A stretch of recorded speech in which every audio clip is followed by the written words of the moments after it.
Helen sat alone at the plaintiff's table, her fingers resting gently on a yellow legal pad filled with handwritten notes, underlined passages, and ink-smudged corrections.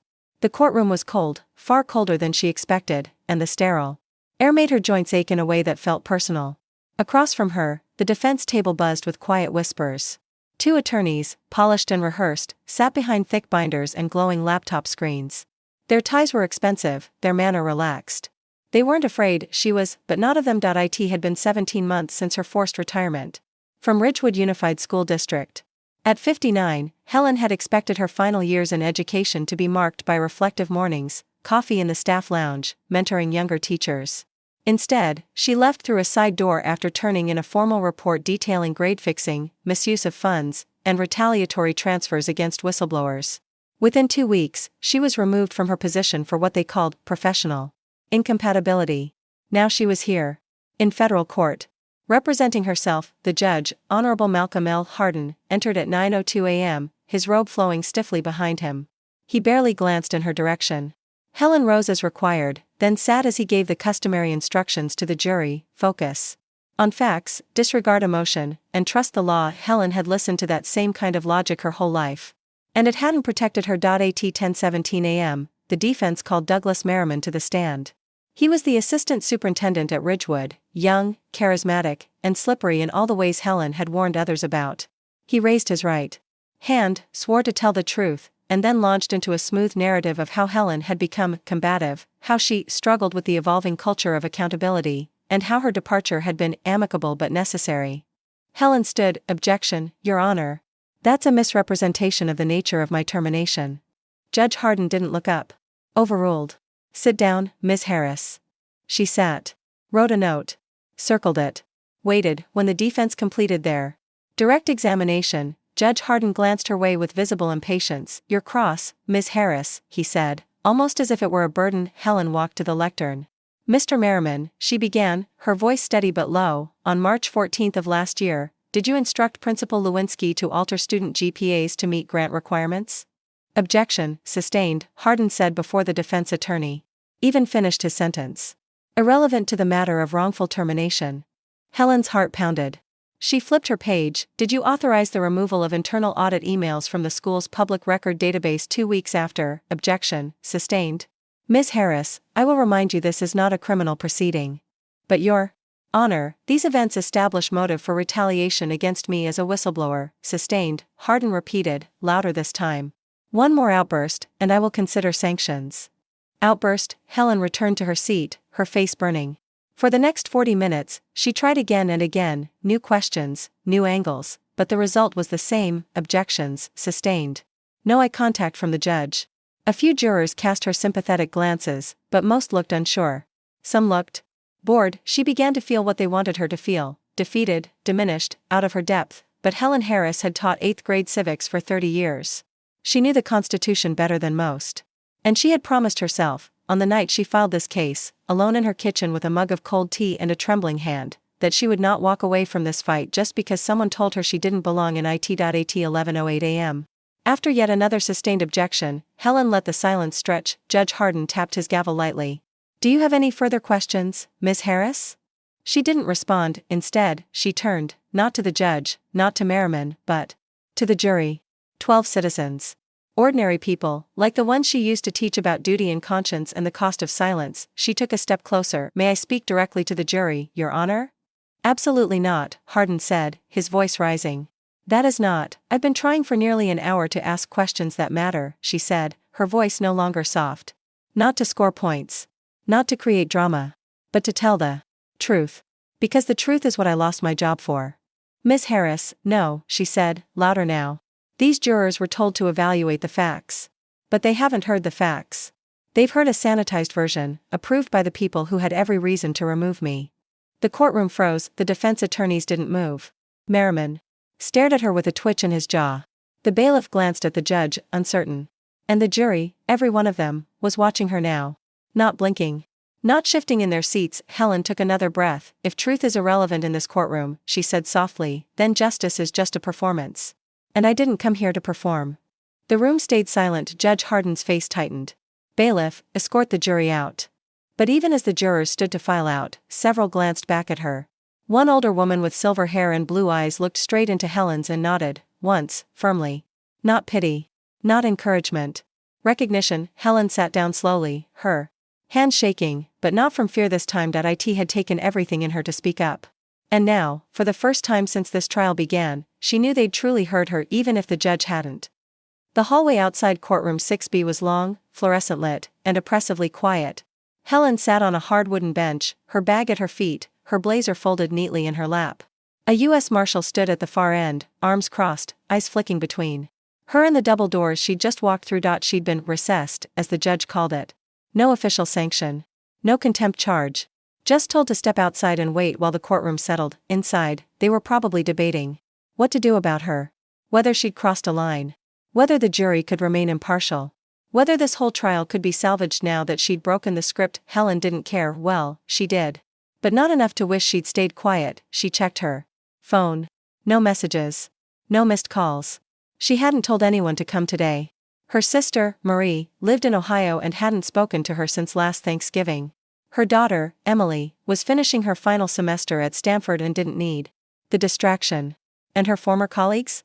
The ones who whispered, "Thank you," after she turned in the report. Not one had called since the lawsuit was filed. She was alone in the same way a person is alone after pulling the fire alarm and realizing no one else had smelled the smoke. At 11:42 a.m., the courtroom doors opened. A clerk in a navy suit stepped out and gave her a tight smile. "Judge Hardin will see you in chambers." Helen stood slowly, gripping the strap of her bag like it was armor. The judge's chambers were dimly lit, lined with law books that looked more ornamental than used. Judge Hardin sat behind a polished desk, expression unreadable. To his right, the two defense attorneys, Wendell Graves and Monica Cho, sat side by side. The court reporter perched in the corner, fingers poised above her stenotype. There was no seat offered for Helen. "I'd like to remind you, Ms. Harris," Hardin began, "that addressing the jury directly is a serious breach of courtroom protocol. This court cannot function if parties disregard procedure." Helen said nothing. "The defense has moved for a mistrial," Hardin continued, glancing briefly at Graves, who nodded without looking at her. "They claim your actions prejudiced the jury and undermined the fairness of these proceedings." "They weren't hearing the truth," Helen said quietly. "And you weren't letting them?" Hardin's eyes narrowed. "You're not a lawyer." "I'm aware," she said. "I'm a teacher. I believe in clarity. In facts. And in the idea that if someone asks a question honestly, they deserve an honest answer." Cho leaned forward. "Miss Harris, no one is denying your right to be heard. But there are channels. You circumvented them. That's not brave. That's reckless." Helen looked at her. "Then tell me, Ms. Cho, if your objections kept the truth out, and the judge sustained every one, what channel was left for me to use?" A beat passed. No one answered. Hardin sighed and turned to the clerk. "Recess is extended until 2:00. Ms. Harris, I suggest you use the time to review the federal rules of civil procedure, specifically Rule 611 on courtroom decorum." He didn't say it cruelly. He said it the way a principal might reprimand a student who spoke out in assembly.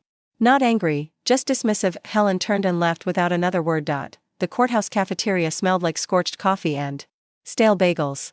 She bought a plastic-wrapped sandwich and sat by the window, watching a pair of pigeons fight over crumbs near the fountain. Her phone buzzed. "Unknown number," she answered cautiously. "This is Helen." A young male voice replied. "Ms. Harris? My name's Elijah Ortega. I'm a third-year law student at Georgetown. I saw coverage of your case this morning." "Coverage? Yeah. Someone tweeted about what happened in the courtroom. It's already on Legal Tangent and Court Watch. People are talking." Helen's stomach tightened. "Talking how?" "Well," he hesitated. "It's mixed. Some think you lost control. But others are saying it's one of the most courageous things they've seen in a federal courtroom. That you broke the game open." Helen didn't know what to say. "I don't mean to bother you," Elijah continued. "But I'd really like to help. Even just with paperwork or organizing evidence. You shouldn't be doing this alone." She blinked hard. "Why would you want to?" "Because my mom was a public school teacher in Arizona. She quit after blowing the whistle on her principal. No one believed her, either. I know what this costs people." Helen swallowed the lump in her throat. "All right," she said quietly. "I could use the help." When she returned to courtroom 6B just before 2:00, the jury was already seated. Hardin gave her a long look but didn't address the morning's disruption. He simply said, "You may resume your cross-examination." Helen stood, approached the lectern, and paused. Then she turned to face the jury again, just for a moment. Not to speak. Just to look them in the eye, not a single one looked away, and for the first time in weeks, she didn't feel like an intruder. In a room meant for someone else, she felt like she belonged. Helen wasn't used to having help.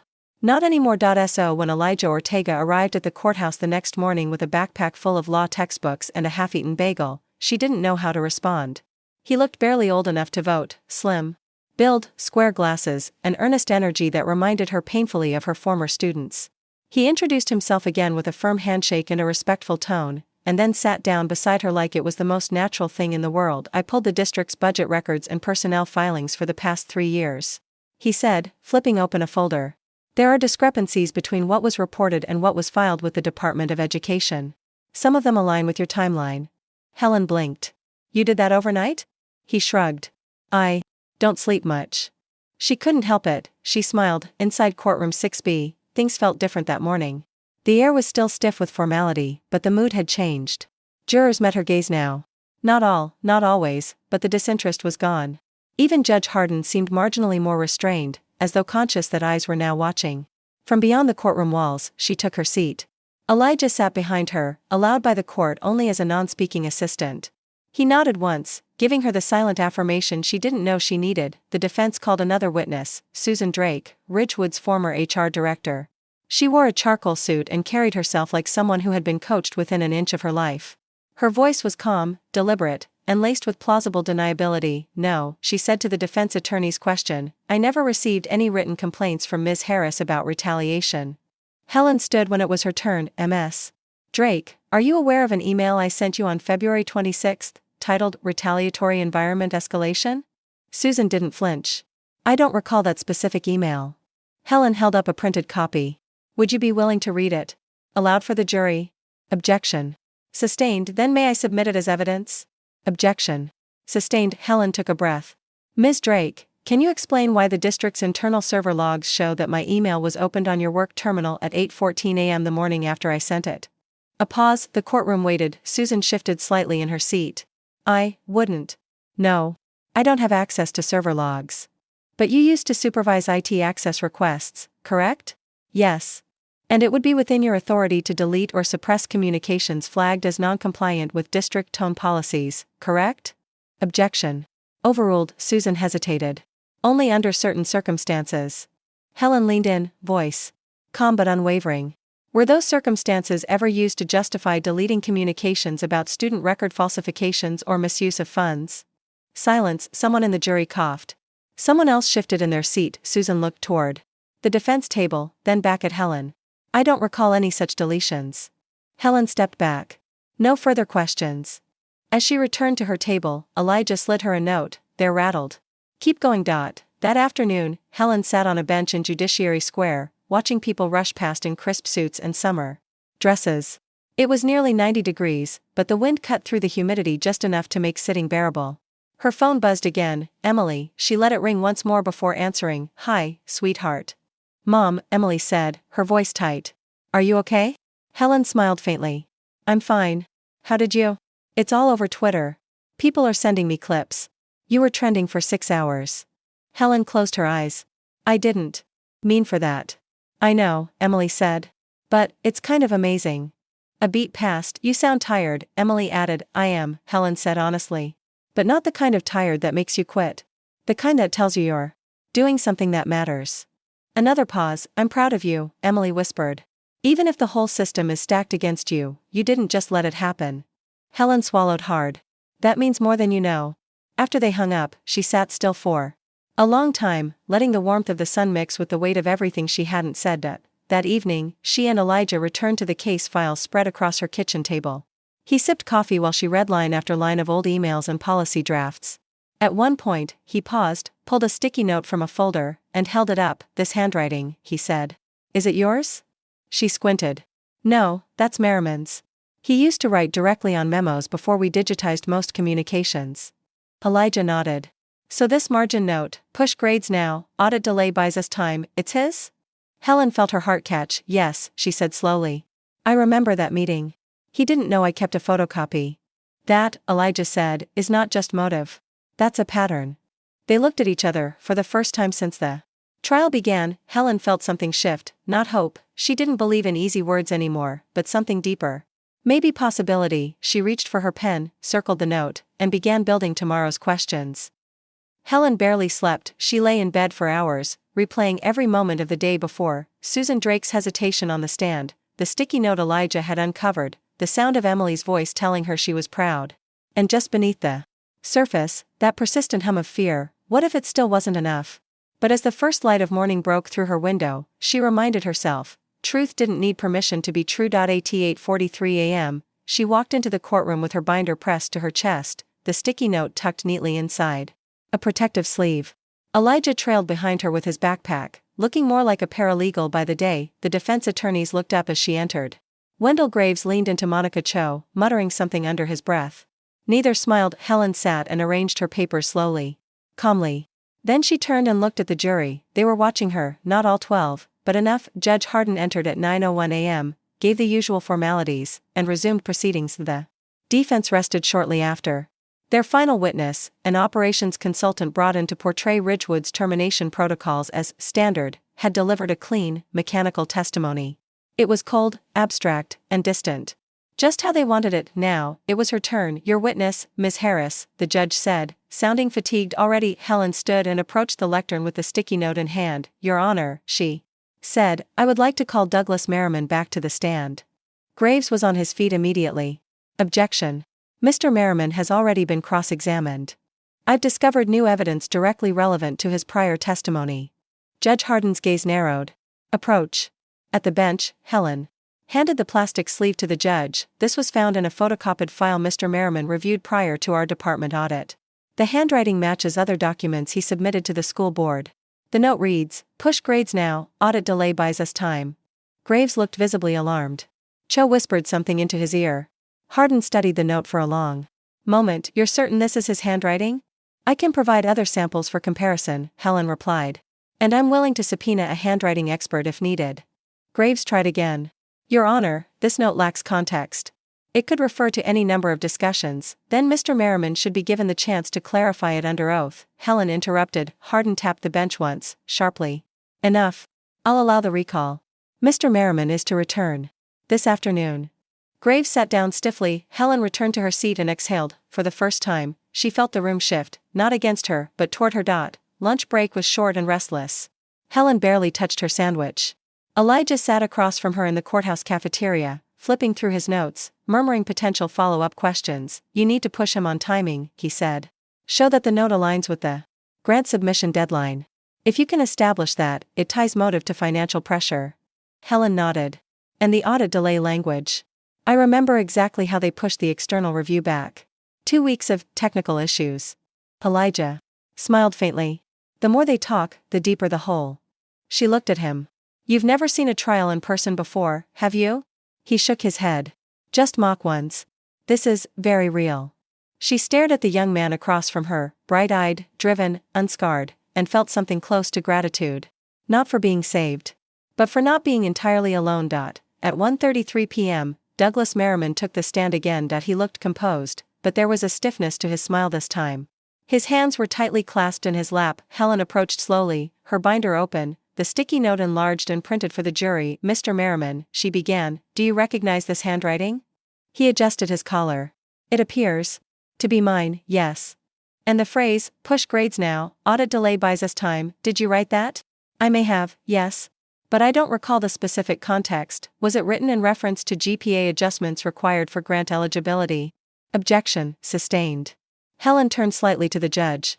Your Honor, this line of questioning speaks to the intent behind administrative actions that led directly to my whistleblower report. It's central to motive. Hardin hesitated. Graves stood again, more agitated.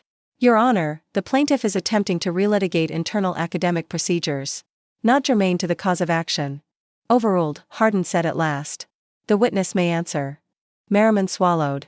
It may have referred to grant requirements, yes. But I didn't personally alter any grades. No, Helen said calmly, you gave the instruction. Objection. Assumes facts not in evidence.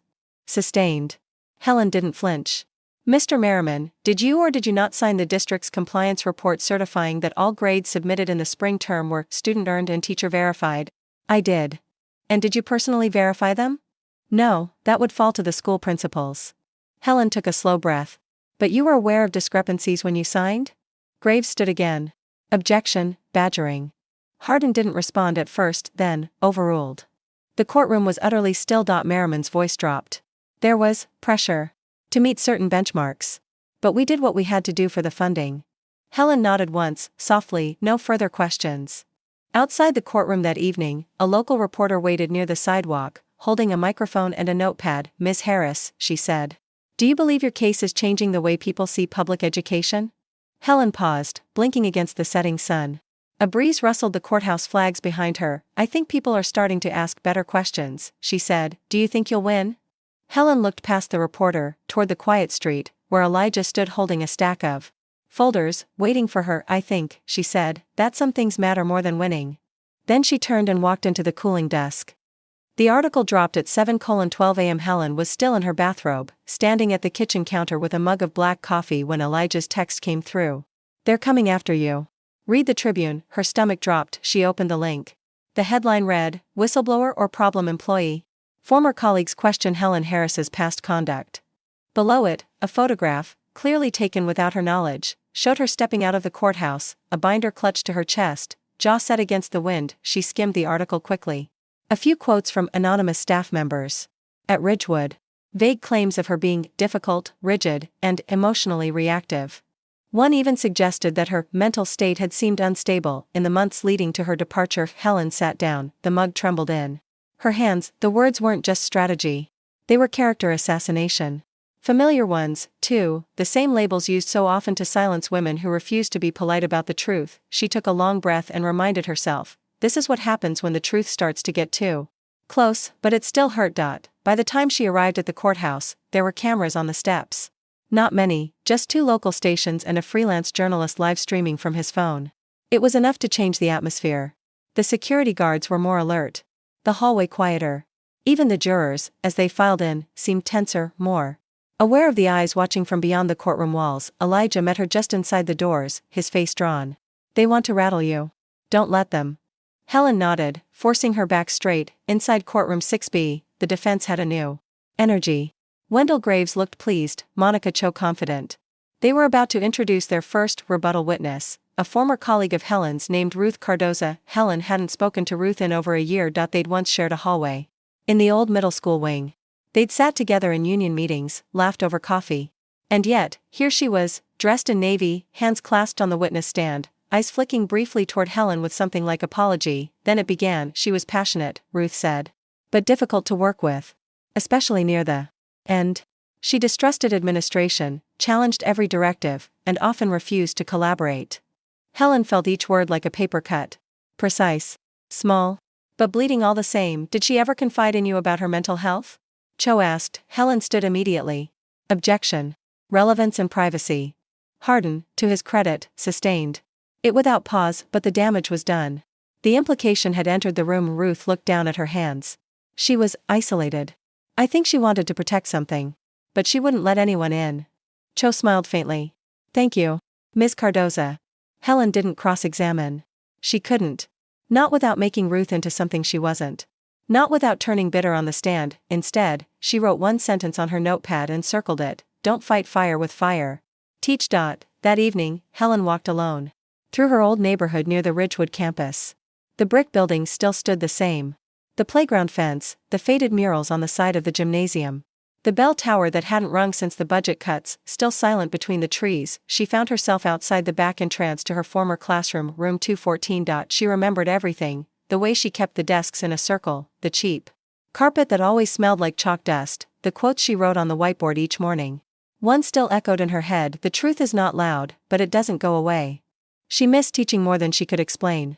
Not the tests or the bureaucracy, but the quiet magic of helping someone connect a dot, raise a hand, believe their voice mattered. That was what she was trying to do in court, too, just on a larger, more merciless stage. As she turned to leave, she heard footsteps. A voice. Ms. Harris? Helen turned. A young woman in a gray hoodie stood near the curb. She looked familiar. You probably don't remember me, the woman said. I was in your civics class. Sophomore year. You gave me a copy of the Constitution with notes in the margins. Said I had a good mind for policy. Helen smiled faintly. I remember you now. Savannah. Savannah nodded, eyes glassy. I work for a non-profit now. Housing equity. I saw your name in the paper. Just wanted to say, you're still teaching. You know. Just in a different way. Helen didn't answer right away. Her throat was tight. Thank you, she managed. Savannah offered a quick hug. Then disappeared down the street, and just like that, the silence felt less empty. The next morning in court, Helen walked in with a new posture. Graves approached the bench before proceedings began, asking the judge for a limited gag order, claiming Helen's public comments, though there were none, were unduly influencing online narratives. Hardin denied it. Then, without prompting, the judge addressed the room. This case has drawn public interest, he said. But the jury is reminded, their judgment must be based solely on what is presented in this courtroom. He turned to Helen. Miss Harris, you may call your next witness. She rose. I'd like to recall Principal Lewinsky. Another shift. In the room, Elijah, from the bench behind her, mouthed one word. Now that it was time to open the next door. The one everyone inside Ridgewood had kept locked. Principal Richard Lewinsky took the stand just after 10:00 a.m. He entered the courtroom wearing a tailored navy suit, hair freshly trimmed, face unreadable. Helen watched him cross the floor with the same detached confidence he'd had as a young vice principal, back when she had still believed he was one of the good ones. 15 years ago, she had written his first letter of recommendation. Now she was preparing to dismantle his testimony. Please state your name for the record, Judge Hardin instructed. Richard Charles Lewinsky. And your current occupation? I'm the principal of Ridgewood High School. Helen rose. From her chair, her binder open but untouched. She didn't need notes for this. Mr. Lewinsky, she began, how long have we known each other? He shifted. We worked together for 14 years. And in that time, would you say? I was a teacher who caused problems. Objection from the defense. Leading. Sustained, Hardin said. Helen rephrased. Did you ever discipline me for classroom misconduct, insubordination, or failure to follow protocol? Lewinsky hesitated. No. Did you ever receive complaints from parents about my teaching? No. She took a step forward. Then can you explain why, shortly after I submitted a formal report of data manipulation and financial irregularities, you recommended me for voluntary early retirement due to climate misalignment? He blinked. The climate at Ridgewood had changed. You were increasingly confrontational with administrators, with you? Lewinsky looked at the jury for a moment too long. With several of us. Were you ever asked to alter student grades to meet grant eligibility thresholds? Objection, Helen pivoted. Have you ever adjusted grades without teacher approval? Lewinsky cleared his throat. I don't recall doing that personally. But you did receive instructions from the district office encouraging GPA thresholds be met before the March deadline, correct? Another pause. Yes, he said finally. There were memos urging us to ensure eligibility. But no one was forced to change anything. Helen reached for the printed memo, one of the first she had flagged nearly 2 years ago. She handed a copy to the judge, the defense, and the witness. This memo, dated February 12, states, any discrepancies in academic metrics must be resolved in alignment with grant compliance standards before March 1. Do you consider that a directive? Lewinsky squinted. It depends on interpretation. Would you interpret it as permission to alter student records? I would interpret it as pressure. But not instruction. Helen nodded slowly. Let's talk about pressure. She let the silence stretch. On February 23, she continued, I walked into your office and told you that multiple teachers were being asked to retroactively approve GPA corrections. I named dates, departments, specific students. Do you remember what you told me? Lewinsky looked uncomfortable. I don't remember the exact wording. You said, quote, that's above both our pay grades. You said, let it go. He didn't answer. Helen stepped closer. Mr. Lewinsky, was I terminated because I was incompetent? No. Was I disruptive? He swallowed. You were persistent. Was I wrong? The courtroom was silent. He shifted again. That's not for me to decide. No, Helen said softly, but it is for you to answer. Objection. From the defense, sustained. Helen turned to Judge Hardin. Your Honor, this witness has direct knowledge of retaliatory administrative behavior following protected whistleblowing. I am entitled to clarity. Hardin hesitated. You may proceed, carefully. Helen nodded and returned her gaze to Lewinsky. Did the district retaliate against me because I exposed inconvenient truths? Lewinsky's mouth twitched. The man who had once come to her for lesson plan advice, who had borrowed her thermos during lockdown drills, who she had defended during a student protest, now sat frozen by his own silence. Finally, he said, I can't answer that without implicating people more powerful than me. The room stiffened. Helen didn't flinch. And yet here you are, choosing to protect them. Lewinsky's voice dropped. I didn't ask for this trial. But you helped create the need for it. No further questions. The recess. Bell echoed as the jury filed out. Helen remained seated, staring at the empty witness stand. Elijah leaned in behind her. That crack, he whispered. It was loud. She nodded, jaw tight, but it didn't feel like victory. It felt like grief. That evening, she sat in her apartment, surrounded by stacks of case files and unanswered emails. Her voicemail had filled up: news outlets, legal advocates, former students. But one message stopped her cold. A woman's voice. Shaky. Quiet. Hi, Helen. It's Diane Long. From the English department.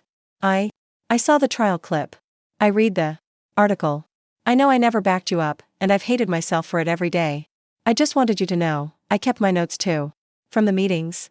If you need them, I'll testify.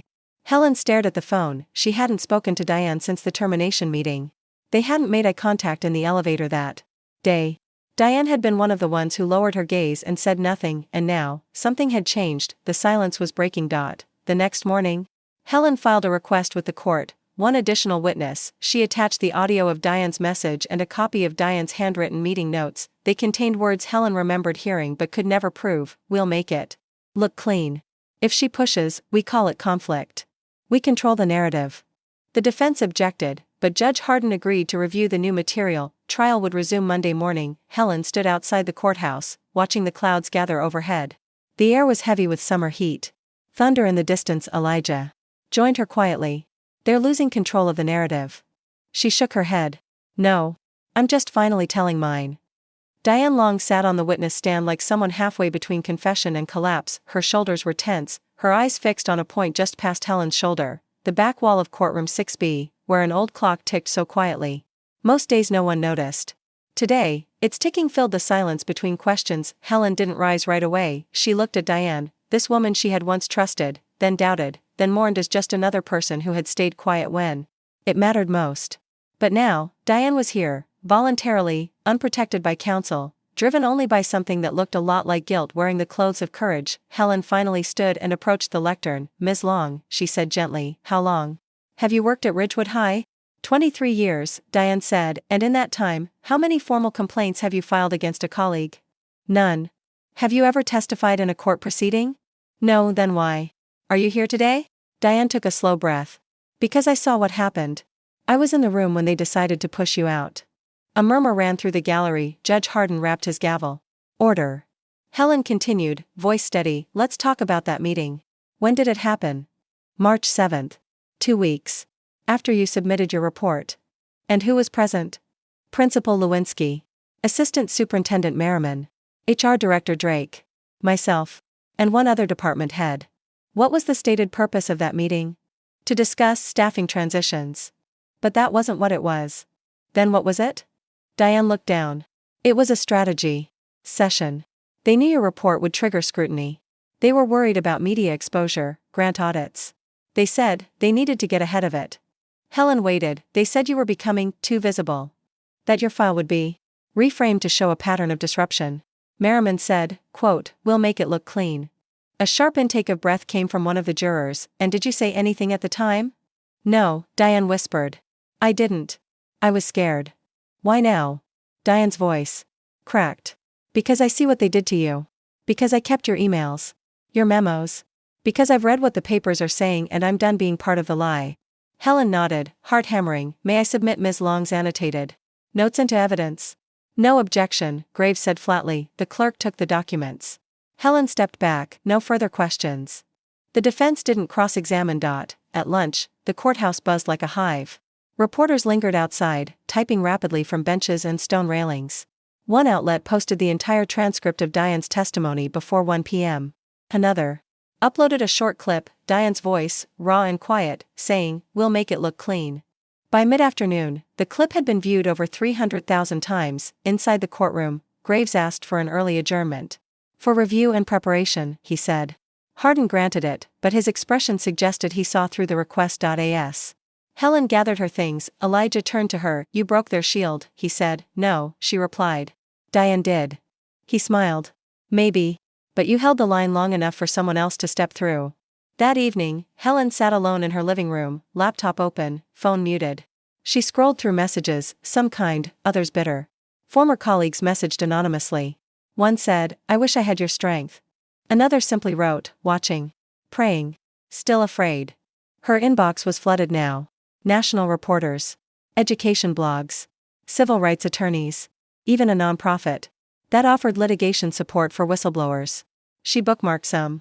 Ignored others. Then, a message stood out, from Samantha Price. Subject: "You probably don't remember me. Hi Ms. Harris, I was in your class in 2008. You once stayed after school to help me write a speech for student council because I was too nervous to speak. I work in DC now, advocacy. I saw the video. I just wanted to say, I still have that speech. And I still hear your voice when I read it. You're doing more than fighting a case. You're still teaching." Helen stared at the screen for a long time. There it was again, the quiet legacy she had nearly lost. She wasn't just testifying. She was reminding people how to speak. Monday morning. Court resumed. The jurors looked different now. Not just attentive, but invested. Their pens moved constantly. Their eyes tracked every speaker. And when Helen walked in, they looked at her with something close to respect. Judge Harden addressed the court. "We are entering the final phase of this trial. Closing arguments will begin this week. But the court has accepted 2 supplemental exhibits based on new witness testimony. Both sides may reference them." Helen sat. Her hands trembled slightly. She had one more thing to say, not on the stand, but in closing. She knew what she wanted the jury to remember. It wasn't about vengeance. It wasn't even about victory. It was about the line between silence and integrity, and what it cost to choose the latter, and she would make that clear even if it was the last thing she ever got to teach. The courtroom was still when Helen stood. No rustle of papers, no side whispers, no coughs or shuffling feet. Even the judge seemed unusually quiet, as if the weight of what was about to happen had settled across the wood and marble like a blanket. Helen stepped to the lectern. 12 jurors watched her. Some had their pens poised. One had his arms crossed. Another, the silver-haired woman in the front row, the one who had nodded at her days ago, sat with her hands folded and eyes locked on Helen's face. She exhaled, then she began, "When I started teaching in 1987, my first classroom had 2 broken windows, a heater that didn't work, and 17 desks for 24 students. I taught anyway. Because the students came, and they deserved someone who would show up for them." A pause. "I taught kids who had been forgotten. Kids whose names never made it into grant proposals or newspaper articles. Kids who slept in cars and still passed my exams. I taught them about their rights, their government, and most importantly, their voice." She looked at the jury now, not with intensity, but with calm. "I'm not here because I failed at my job. I'm here because I did it too well. Because I refused to ignore what I saw happening around me. Because I believed, still believe, that telling the truth should not be a punishable act." She reached for the printed memo, the one with Merriman's handwriting. Then for the audit delay emails. Then for Diane Long's notes. "These documents," she said, holding each one high, "aren't just paperwork. They are a pattern. A deliberate, coordinated effort to silence people who ask inconvenient questions." Helen turned, taking a slow breath. "When I first stood in this courtroom, I was told to follow the rules. I did. I filed motions. I submitted evidence. I followed the protocols. But for hours, I was told my questions were irrelevant. My voice, too loud. My case, too complicated. She let the silence stretch. So I spoke to you. Directly. Not because I wanted attention. But because the truth had nowhere else to go." The jury was locked in now. Even Judge Harden had leaned slightly forward. "I was a teacher for 33 years, she continued. "I never earned more than $62,000 a year. I bought my own whiteboard markers. I spent weekends grading essays while my friends went on trips I couldn't afford. I stayed because I believed in the system. I believed that if I followed the rules would protect me." Her voice tightened, "But when I blew the whistle, the rules disappeared. The doors closed. And the people I trusted most called me difficult, erratic, angry, all the words we use when a woman refuses to be quiet." Helen placed her hands flat on the lectern. "I don't want revenge. I want recognition. Of what was done. Of what was covered up. Of what happens when we punish people for speaking." She stepped closer to the jury box. "This isn't just about me. It's about every person sitting in a break room right now, watching this unfold, wondering if they'll be next if they speak up. It's about the teachers still inside Ridgewood who look at their file cabinets and think, if I report this, will I lose everything too?" A pause. "I lost my job. My health insurance. Friends. Peace. But I did not lose my integrity." Her eyes met theirs. "I brought you evidence. I brought you witnesses. And I brought you my story. Now, all I ask is that you return what was taken from me, not a job, but justice. She stepped back, thank you. She returned to her seat without looking at the defense table. Graves' closing argument was careful, technical. He focused on timelines, procedural language, definitions of retaliation. He called Helen passionate but misguided. He didn't mention Diane Long's testimony. He didn't mention Merriman's sticky note. He looked like a man defending something hollow. After closing arguments ended, Judge Harden gave the jury instructions. It took nearly an hour, outlining their duty to weigh only what was presented in evidence, to disregard media coverage, to avoid emotional influence. Helen listened without moving. She didn't expect a miracle, but she did believe the jury had heard her. As the jurors filed out to deliberate, the gallery began to empty. Outside, reporters had returned. Microphones and tripods lined the courthouse steps. Elijah packed his things in silence. When Helen stood to leave, he stopped her. Whatever happens, he said, you changed something. She nodded, but her face was tired. I know. That evening, Helen sat alone in the quiet of her apartment. No files. No legal pads. Just a cup of tea and the soft hum of her refrigerator. At 9:27 p.m., her phone buzzed. A text from Elijah. Jury still deliberating. No updates yet. Also, you should see this. He included a link. She clicked. A video had gone viral, over 2 million views in less than a day. A single camera shot from the gallery, slightly grainy, but clear enough to show her standing at the lectern.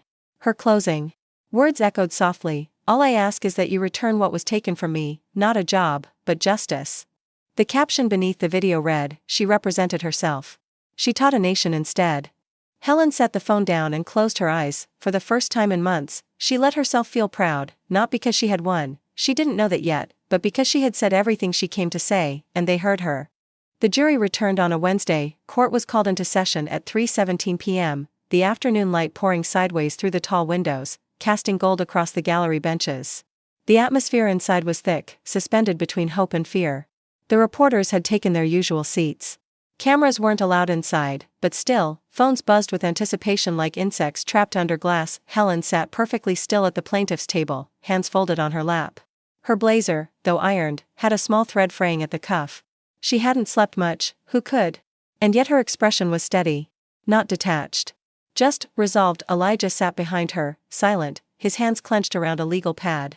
He hadn't written on in hours. Judge Harden cleared his throat. Bring in the jury. The door opened. One by one, they filed in. The foreperson, a tall man in his 60s with a slow, methodical walk, carried a folded sheet of paper in both hands. Helen watched his face. He didn't glance her way. Not yet. When the jury was seated, Judge Harden spoke again. Ladies and gentlemen of the jury, have you reached a verdict? The foreperson nodded. We have, Your Honor. Please hand the verdict form to the clerk. The room seemed to shrink. The clerk unfolded the paper slowly. She handed it to the judge, who read it silently, then passed it back. Will the plaintiff please rise? Helen stood. On the matter of wrongful termination, the foreperson said, we find in favor of the plaintiff, Ms. Helen Harris. A whisper rippled through the courtroom. On the matter of damages, he continued, we award compensatory damages in the amount of $112,000.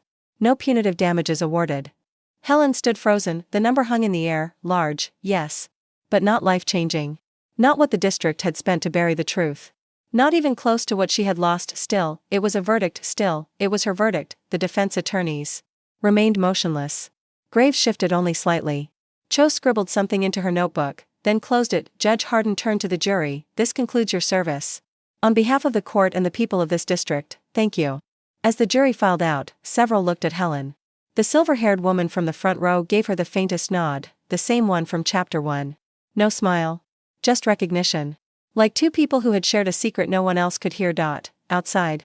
The courthouse steps were alive with sound. The verdict had already hit Twitter. Headlines were forming. Retired teacher wins federal case against school district.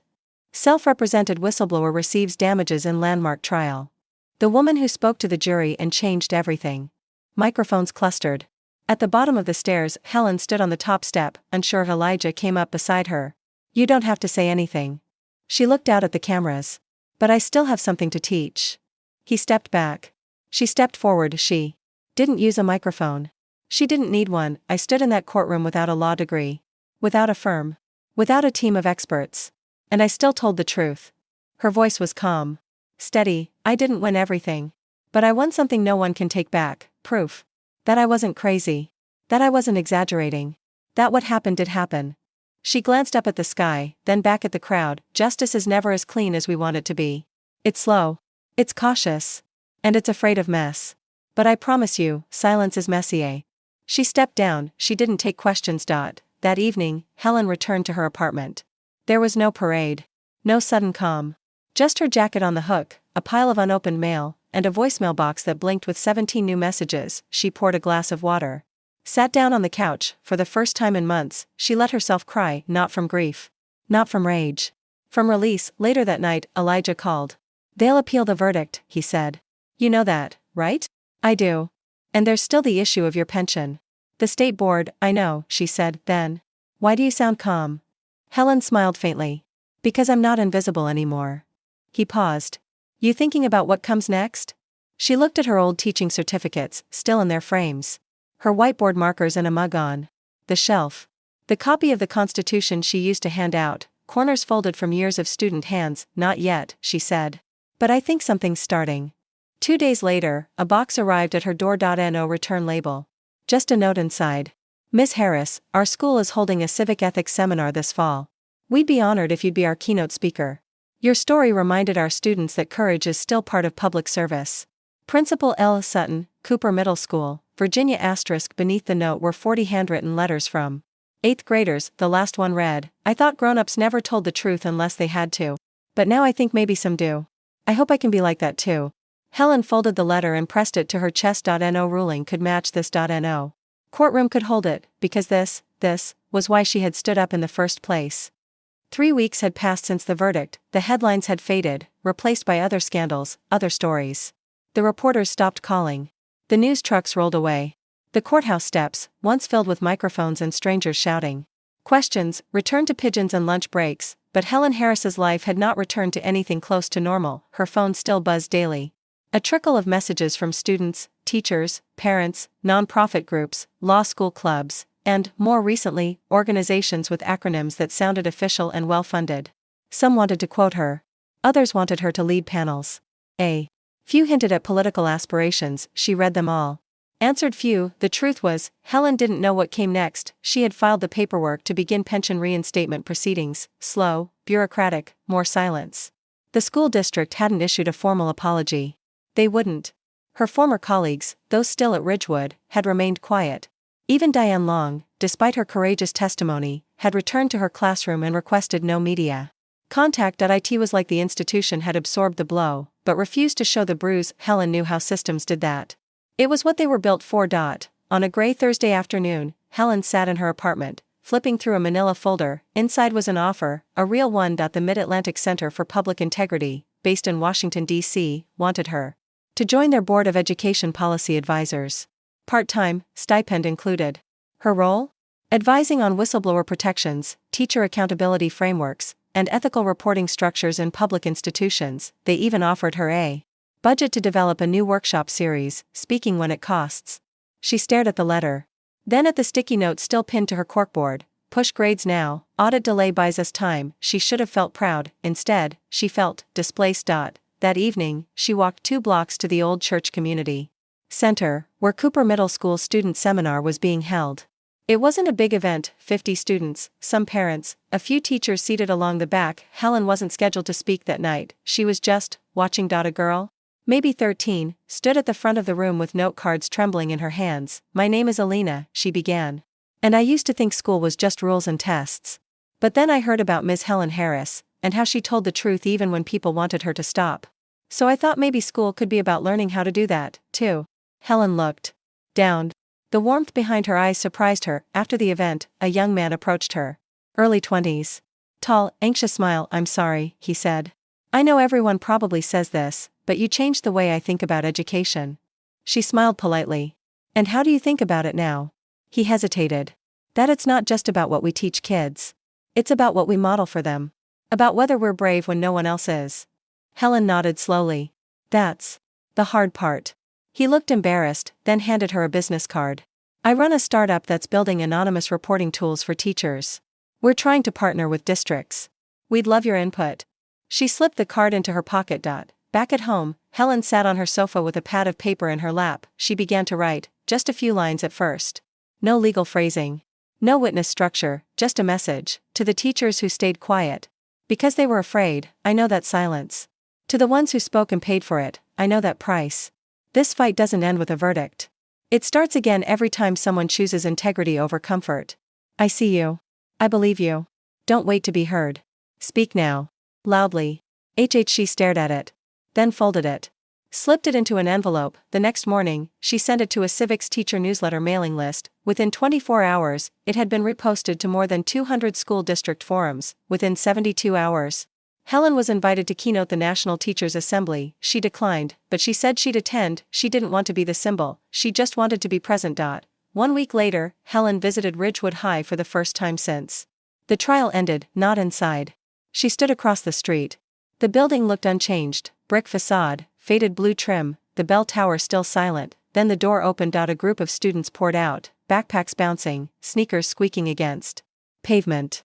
One paused. It was a girl, maybe 16, with thick glasses and a history textbook under her arm. She noticed Helen. There was a flicker of recognition, not from a newspaper. Not from the trial, from the story. The girl raised her hand in a small, cautious wave. Helen nodded once, stepped back from the sidewalk, and turned to walk away, not defeated, not triumphant, just ready, because sometimes, when you pull the fire alarm, you don't stay to watch the flames, you just make sure someone else knows where the exits are. Helen stood in front of a hotel ballroom mirror, adjusting the collar of a navy blazer someone else had recommended she wear. The name tag on the table read, Helen Harris, keynote guest, Ethics in Education Symposium. It was the kind of event she never used to get invited to. The kind where words like integrity, civic trust, and transparent dialogue floated between pastries and panel discussions. The kind where everyone nodded thoughtfully and no one risked saying anything too uncomfortable. And now, she was the headliner. Elijah had driven down from D.C. to support her. He stood at the edge of the room with a legal pad and a coffee, still every inch the law student, except now, he carried himself differently. Sharper. Older. You don't have to perform, he said quietly as she stepped up to the podium. Just teach. Like you always did. Helen nodded. That's the only thing I know how to do. The applause came before she spoke. She didn't like that. She preferred the silence that came after listening, not before it. Thank you, she said into the mic, but I didn't come here to be applauded. I came here because there's something I didn't say during the trial. The room shifted, Helen continued. Everyone wanted to know why I stood up and spoke directly to the jury.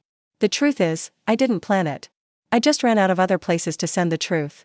She let the silence breathe, and now I stand here. In a room full of well-meaning professionals, policy advocates, and education leaders. But I'll ask you this, how many teachers could afford to take 6 unpaid months to fight a wrongful termination case? How many would survive the isolation, the media spin, the silence from their peers? Some faces stiffened. I didn't win because the system worked. I won in spite of it. There it was, the discomfort. It was the reaction she used to get from principals when she questioned policy. From administrators when she demanded student data not be manipulated. From colleagues who wished she'd stop making noise. She finished her remarks quietly, when we make a whistleblower into a keynote speaker but don't change the structures that punished her in the first place, what are we actually honoring? Applause followed. But this time, it was slower. Realer. Earned. After the speech, 2 board members approached her during the catered lunch. That was powerful, one said. We'd love to collaborate on a media piece. Humanize the message. Maybe package your story in a short video. Helen gave a small, polite nod. Who would be telling the story? Well, with your permission, we'd guide the production, of course. Keep it balanced. She looked at him. Was the story unbalanced? A pause. No, he said. But we want it to be accessible. Digestible. Helen smiled, but not kindly. The truth isn't always meant to go down easy. She turned away. Later. That week, she received an email from a woman named Raina Coates, a high school science teacher from Milwaukee. Ms. Harris, I've been told to keep quiet about a grade inflation scheme at my school. Your story gave me the courage to speak. I'm terrified. And I don't know what comes next. Can we talk? Helen didn't hesitate. She called her that night. Raina was 32, a second-generation teacher, 2 kids at home, and already being isolated by her administration. Helen listened carefully. She didn't offer advice right away. She didn't say it would be okay. She said, you're not alone. Then, she connected Raina with a legal aid group she'd vetted during her trial. She stayed on the phone for 2 hours, helping her draft an internal report. By the end, Raina was breathing differently. It was the beginning of something Helen hadn't planned for, not just speaking, mentoring. The following month, she was invited to testify before a state education ethics committee. It wasn't a courtroom. It was a round table of appointees with clipboards, concerned faces, and a clear fear of headlines. They asked about her case, but they were more interested in its implications. One committee member leaned forward. If we create too many whistleblower protections, we run the risk of false reporting and public distrust. How do we guard against that? Helen's voice didn't waver. By not building systems that need to be exposed in the first place. That answer didn't make it into the final report, but one aide emailed her later, "I've never heard someone speak to power so clearly. Thank you." On a quiet Saturday, Helen walked through the Ridgewood Town Farmers Market. No cameras. No press, just people. Some still looked away when they saw her, but one young woman approached shyly, holding a toddler. "You don't know me," she said. "But you taught my cousin. And I wanted to thank you. You reminded me not to shut up about things that aren't right. Even when it's hard." Helen smiled. "That's all I ever tried to teach." That night, she wrote in a spiral-bound notebook, something she hadn't done in years, not for court, not for publication, for herself. The world won't hand you space to tell the truth. You have to carve it out. With your hands. With your voice. And when they try to package it, smooth it, market it, you have to hold it tightly and say, "This story still belongs to me. Even now, I'm not done telling it." It was early spring when Helen put the case files in a box, not to forget them. Not to bury them. But to make space. She didn't tape the box shut. She just labeled it in thick black marker, "Ridgewood Case, do not bury." Then she slid it to the back of her hall closet, between an old civics curriculum binder and a box of class photos from 20 years ago. She paused, knelt down, and ran her fingers over one, a class of students standing in front of a mural they'd painted together. "Courage is when you speak up before you know how it ends." It still made her eyes sting. Helen wasn't teaching full-time again, not yet, maybe not ever. But she'd started guest lecturing at a local community college. One course on public ethics, another on education and policy. The students were older, some with jobs, some with children. They listened differently. Asked sharper questions. And every now and then, they looked at her like they saw more than a teacher. They saw proof that mattered. She still walked past Ridgewood once a month. Never inside. Just the perimeter. Past the gym, the chain-link fence, the bell tower that still didn't ring. She didn't do it for nostalgia. She did it because it grounded her. Because the fight she'd lived through didn't need to become a ghost story. It needed to stay real, alive. Named. One morning in May, Helen sat in her kitchen with coffee and the window cracked open. Birds were chirping. Across the street, kids were walking to school, backpacks slung low, half awake and shuffling. She remembered being one of them, and teaching them, and losing everything because she wouldn't lie for their district. Her phone buzzed. A message from Raina Coates in Milwaukee, spoke to the press. "Union backed me. The district is opening an inquiry. It's not over. But I'm still standing." "Thank you," Helen smiled. Replied simply, "I'm still standing too." Later that afternoon, she opened her inbox and found a short email from Diane Long. "I retired early. Couldn't keep teaching under people who kept their hands over their ears. But I sleep now. You gave me that." The messages didn't heal everything, but they stitched something back together. That weekend, Elijah visited with good news. He'd passed the bar. They had lunch at the park. He talked about a fellowship offer with a civil rights legal firm. She listened, proud, then asked the question she'd saved. "Are you doing this because of what happened with me?" He didn't pause. "No," he said. "I was already on this path. But you reminded me why it matters." Helen nodded. They didn't say much after that. The breeze spoke for them. On a quiet Sunday, Helen hosted a small gathering, just 10 people, mostly former students and younger educators she'd met through the aftermath. Some brought wine. Others brought stories. They sat in a circle, no agenda, no microphones, just truth. One teacher asked, "How do you keep going when you know you'll be punished for speaking?" Helen thought for a long time before answering. "You don't keep going because you're fearless. You keep going because silence feels worse." Another asked, "What if you do everything right and it still doesn't fix anything?" Helen met their eyes. "Then at least you didn't become part of the thing that broke it." The night after, she sat on her back porch alone, under a sky that smelled like summer coming. She wrote in her notebook again, not a speech, not a closing argument, just a page she titled, "What I know now. I know institutions don't break when you tell the truth. They reveal what they've been hiding. I know some people will betray you. Others will watch. A few will stand beside you, and that's enough. I know justice is not loud, but it leaves footprints. I know I am not here to be rescued. I am here to be remembered as someone who stayed honest. I know the cost. I paid it. I'm still paying it. And I would pay it again." She closed the notebook and set it aside. The air was still. Peaceful, for the first time in years, she didn't feel like she was waiting for permission, for a ruling, for someone to say she was right, she had told her truth, she had endured its echo. Now, she was simply living, not as a headline, not as a symbol, just Helen. A woman with a voice no longer held hostage by the silence of others.